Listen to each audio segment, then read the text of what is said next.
वाले दी thief story. और ये स्टोरी जो है ना, ये बहुत ही ज्यादा सिंपल सा, बहुत ही प्यारा सा स्टोरी है, क्योंकि इसके अंदर सिर्फ 2 मेन कैरेक्टर है। सबसे पहला जो कि एक चोर है, ये बस 15 साल का है, लेकिन इसने बहुत सारी सक्सेसफुल चोरियां कर रखी है, और ये बंदा अपना असली नाम किसी को भी नहीं बताता है। और दूसरा बंदा जो है ना, उसका नाम है अनिल। वो 25 साल का लड़का है, काफी काइंड है, काफी स्वीट सा है, काफी सिंपल सा है, और वो काफी लंबा भी है। अरे इंसान का बात कर रहा हूँ, इंसान बहुत ज्यादा लंबा है। क्या क्या सोचते हो यार? देखो भैया, मैं हूँ चोर आदमी, मैं बस 15 साल का हूँ, लेकिन मुझे करनी है चोरी। सामने एक बंदा बैठा हुआ है जो कि रेसलिंग मैच देख रहा है, और इसका शकल देख के ही पता चल रहा है कि बहुत ही मतलब अच्छा बंदा है, जिसे मैं बहुत ही आसानी से चोरी कर सकता हूँ। समझ रहे हो ना बात को? मतलब मेरे पर्पस के लिए बहुत ही सही इंसान है, मैं इजिली इसको रॉब कर सकता हूँ, लेकिन पहले मुझे करनी पड़ेगी इससे दोस्ती। अब देखो, दोस्ती करने के लिए क्या करना पड़ेगा? पहले तो मक्खन लगाना पड़ेगा ना। मक्खन लगाए बिना दोस्ती कैसे होगी? जाता हूँ, मक्खन लगा के आता हूँ, तुम लोग देखो, एंजॉय करो। सो हे ब्रो, तुम्हें पता है तुम एक रेसलर जैसा दिखते हो। हाँ, जैसे कि तू रेसलर जैसा दिख रहा है। अरे कैसा इंसान है भाई? मैं मन ही मन सोच रहा हूँ भाई कि क्या ही इंसान है ये। मेरा बॉडी देखो, इतना पतला दुबला इंसान हूँ, मैं रेसलर जैसा दिखता हूँ, दिख रहा हूँ मैं कहीं से भी रेसलर जैसा। लेकिन क्या कर सकते हैं, लूटना है तो अब इसका बात पे हाँ करना पड़ेगा। चलो बहाना बनाता हूँ, रुको। अरे हाँ, मैं कभी कभी रेसलिंग कर लेता हूँ। अच्छा ये बताओ, तुम्हारा नाम क्या है? अरे मेरा नाम पूछ रहे हो? मेरा नाम तो है हरी सिंह। वैसे ऑडियंस, तुम्हें मैं बता दूं कि मैं हर महीना अपना नाम चेंज कर लेता हूँ। मैं बेवकूफ नहीं हूँ कि इस गधे को अपना असली नाम बताऊंगा। मुझे पुलिस से बचना है कि नहीं बचना है, और उन लोगों से भी तो बचना है जिन्हें मैं पहले लूट चुका हूँ, तो नाम तो चेंज करना ही पड़ेगा ना। इसलिए मैं हर महीना अपना नाम चेंज कर लेता हूँ। देखो सच बताओ तो मुझे रेसलिंग के बारे में कुछ भी अता पता तो है नहीं, और तब से ये इंसान बकर बकर बकर किए जा रहा है, तब से रेसलिंग की बातें किए जा रहा है। मुझे कुछ पता तो है नहीं, इसलिए मैं चुप बैठा हूँ। और इसलिए ये जो अनिल है ना, ये उठ के अब जाने लग रहा है। बताओ मैं क्या करूँ? अब पीछा करता हूँ, पीछा ही करना ऑप्शन बच गया है। हेलो अगेन, तुम मुझे फॉलो क्यों कर रहे हो? ही, मुझे आपके लिए काम करना है। लगता है ऐसे दाल निकलने वाली है, जल्दी से कुछ और सोचना पड़ेगा।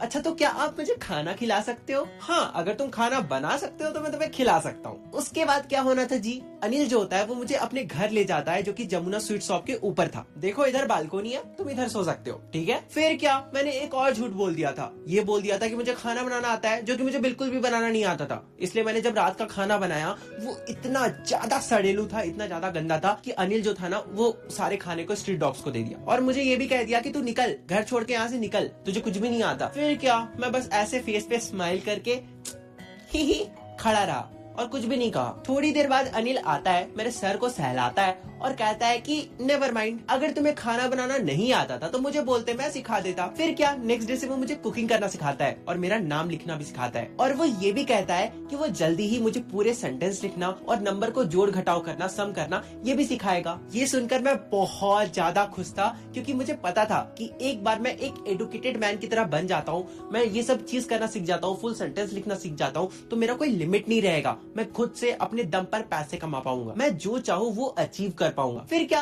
मैं रोज सुबह चाय बनाता था और बाहर जाकर डेली सप्लाईज लाता था, और इसी सप्लाईज लाने के टाइम में मुझे कुछ 2-4 रुपए की प्रॉफिट भी हो जाती थी, जो कि मैं वापस अनिल को नहीं देता था। हालांकि अनिल को पता था कि मैं 2-4 रुपए उसके रोज मार लेता हूँ, लेकिन वो इतना ज्यादा नहीं सोचता था। अरे तुम सबको पता है, अनिल को रेगुलर पेमेंट नहीं मिलता था, वो बहुत ही इरेगुलर कमाता था। शायद वो किसी मैगजीन के लिए या फिर किसी न्यूज़पेपर के लिए काम करता था। जब अनिल कोई अच्छा आर्टिकल लिख देता था या कोई अच्छा बुक पब्लिश करता था, तो उसे ह्यूज अमाउंट में पैसे मिल जाते थे, और जैसे ही अनिल को वो चेक मिलता था, वो अपने दोस्तों के साथ जाता था, सेलिब्रेट करता था, पार्टी करता था और सारे पैसे उड़ा देता था। अब देखो क्या होता है, एक दिन अनिल घर में चेक लेके आता है। क्यों चेक लेके आता है? क्योंकि उस दिन उसने पब्लिशर को बुक बेच दी थी, जिससे उसे अच्छा खासा प्रॉफिट हुआ था। देखो मैं अनिल के साथ पिछले 1 महीने से था, और रोज मैं शॉपिंग करने जाता था तो 2-4 रुपए चुरा लिया करता था, लेकिन मैंने एक भी बड़ा हाथ नहीं मारा था। और आज बहुत ही अच्छा मौका था कि मैं अनिल के सारे पैसे लेके भाग सकता था। और तुम सबको पता है, अनिल मुझ पर बहुत ज्यादा ट्रस्ट करता है पता नहीं क्यों। मुझे घर का चाबी तक दे रखा है, मैं कभी भी अंदर बाहर कर सकता हूँ, मतलब कभी भी मैं सामान उसका इधर से उधर, समझ रहे हो ना, कर सकता हूँ। बेसिकली अनिल जो है ना, वो बहुत ही ज्यादा केयरलेस इंसान है।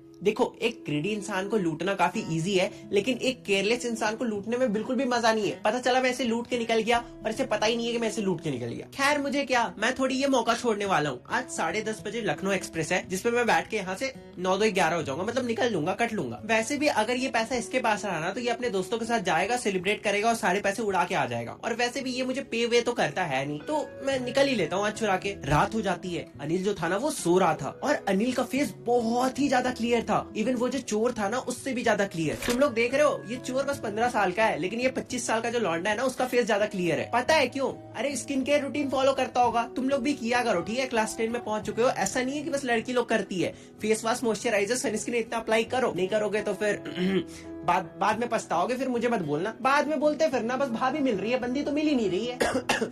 पॉइंट्स आगे बढ़ते हैं। ओके, चोर शांति से पैसा को निकाल रहा होता है, लेकिन तभी अनिल का जो फेस होता है ना वो चोर के साइड टर्न हो जाता है, और ये देखकर वो जो चोर होता है ना वो हक्का बक्का हो जाता है। वो जल्दी से पैसा निकालता है और रोड की तरफ भाग जाता है। और रोड की तरफ वो भाग ही रहता है, और भागते भागते वो क्या कर रहा था ना, पैसों को अपने पजामा के नारे में बांध कर अंदर डाल रहा था। समझ रहे हो बात को? अंदर अंदर अंदर डाल रहा था, समझ गए? वो सीधा रेलवे स्टेशन के अंदर पहुंच जाता है, और ऑब्वियसली वो चोर है यार, उसने लाइफ में कभी भी रेलवे स्टेशन में जाकर टिकट नहीं लिया है, तो इस बार भी वो टिकट नहीं लेता है, डायरेक्ट अंदर घुस जाता है। उसे ये भी पता चलता है ना कि उसके पास टोटल 600 रुपीज है, और सारे 50-50 के नोट है। अब ट्रेन तो मेरे सामने आ चुकी है, लेकिन पता नहीं क्यों मैं अपने कदम को आगे नहीं बढ़ा पा रहा हूँ, मैं अपने पैर को आगे नहीं बढ़ा पा रहा हूँ। अब तो ट्रेन मेरे सामने से जा भी रही है यार, पता नहीं मुझे क्या हो गया है। अब मैं कहाँ जाऊंगा? इस शहर में तो मेरा कोई दोस्त भी नहीं है।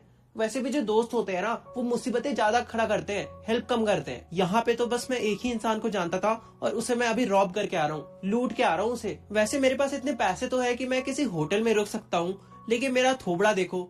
इस थोबड़े को देखकर कोई भी होटल वाला ये मानेगा कि मेरे पास इतने पैसे हो सकते हैं?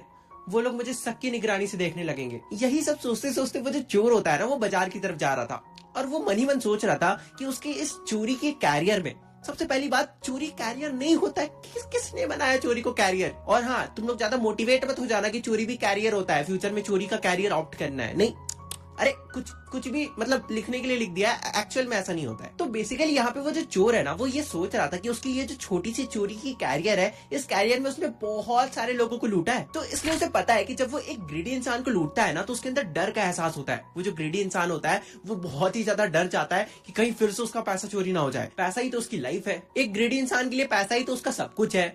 ऑब्वियसली वो लालची इंसान है ना, तो उसे डर तो लगेगा, भाई फिर से पैसा चोरी हो गया तो क्या होगा मेरा। और वहीं जब वो चोर एक अमीर इंसान को लूटता है तो उसके अंदर गुस्सा की फीलिंग होती है कि मेरा पैसा कैसे चोरी कर लिया बेन स्टोक्स। और वहीं जब वो चोर एक गरीब इंसान को लूटता है तो उसके अंदर एक्सेप्टेंस की फीलिंग होती है कि मतलब अब लूट गया तो लूट गया, अब तो हम कुछ कर नहीं सकते, पैसा गए लो रे, अब कुछ नहीं किया जा सकता, हम गरीब आदमी। लेकिन फिर यही सोचते सोचते वो सोचता है कि अनिल कैसा फील करेगा जब अनिल को पता चलेगा कि मैं उसका सारा पैसा लेके भाग गया, तो वो कैसा फील करेगा? वो बिट्रेड फील करेगा। उसे लगेगा कि उसे धोखा दिया गया है। बेसिकली अनिल के अंदर सैडनेस की फीलिंग होगी। अनिल के अंदर जो फीलिंग होगी ना वो डिफरेंट होगी एक अमीर इंसान से, एक ग्रीडी इंसान से, या फिर एक गरीब इंसान से। और वो चोर ये भी सोचता है कि आज तक उसके ऊपर किसी ने भी इतना भरोसा नहीं किया था जितना अनिल ने उसके ऊपर किया था। तो यही सब बातें सोचते सोचते वो जो चोर होता है वो मैदान की तरफ चलते चलते जा रहा था। मैं चलते चलते एक मैदान तक पहुंचता हूँ जिसमें बेंच लगा हुआ था। नवंबर का महीना था, बहुत ज्यादा ठंडी थी, लेकिन इतना कम था कि तभी बारिश शुरू हो जाती है। मेरा शर्ट इवन की पजामा पूरी तरह से भीग जाता है और मेरे बॉडी में चिपक जाता है। तुम इमेजिन कर ही सकते हो सीन। इवन की जो नोट होते हैं, जो पैसे होते हैं, वो भी भीग जाते हैं। इसलिए मैं वहां से उठकर जाता हूँ और बाजार में एक क्लॉक टावर था, उस क्लॉक टावर के नीचे जाके बैठ जाता हूँ। उस वक्त एग्जैक्टली 12 बज रहा था। मैं सोचता हूँ कि ये पैसा अगर अभी अनिल के पास होता तो क्या होता। मैं सुबह उठता, अनिल मुझे 2-3 रुपए देता और कहता कि जाओ जाके सिनेमा में मूवी देख के आ जाओ। लेकिन अब तो सारे पैसे मेरे पास है, ना ही मुझे कुकिंग करना पड़ेगा, ना ही रोज बाजार जाके सामान लाना पड़ेगा। अब मैं आराम से इन पैसों से कुछ दिन तो अच्छे से लाइफ बिता सकता हूँ। अब तो मुझे सेंटेंस भी नहीं लिखना पड़ेगा। अरे ये मैंने क्या कर दिया?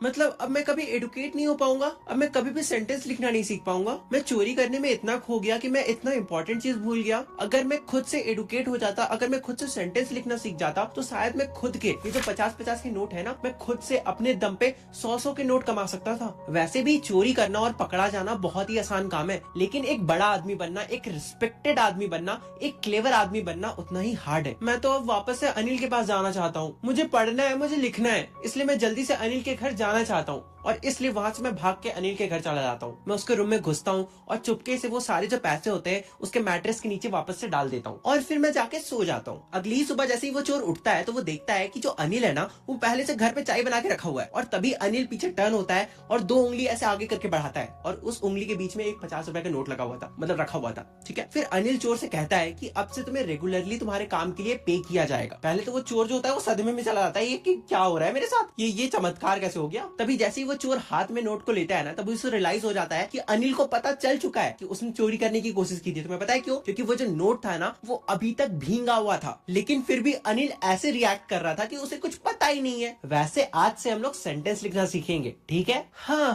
फाइनली इस बार मुझे स्माइल करते हुए बिल्कुल भी एफर्ट नहीं डालना पड़ रहा है। शायद अब मैं एक अच्छा इंसान बन गया हूँ, है ना? बताओ तुम लोग कमेंट सेक्शन में। और ऐसे ही तुम्हारा ये जो प्यारा सा चैप्टर ये खत्म होता है। वैसे मैं चोर वाले शकल के साथ क्यों बोल रहा हूँ? मुझे क्या, मैं बार बार कपड़े नहीं चेंज करने वाला, जाके ऐसे ही आउटरो सुन लो। तो इस तरह से तुम्हारा ये जो प्यारा सा चैप्टर ये खत्म होता है।